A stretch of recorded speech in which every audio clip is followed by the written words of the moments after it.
มนุษย์ปรงรึงมอมมันต้นชรีเรื่องราวจะมันมีลบเชียงปีอารมณ์รูปភាពរបស់ស្រីដំឡៃមិនសាបសូន្យទួងបងមានគ្រប់យ៉ាងតែខ្វះមនុស្សសំខាន់រលឹកអូនខ្លាំងពេក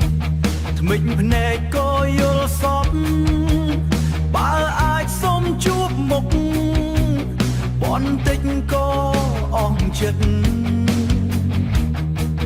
ទួងបែកគ្នាដល់ស្លាប់ស្នេហ៍ចាំងបងមិនភ្លេច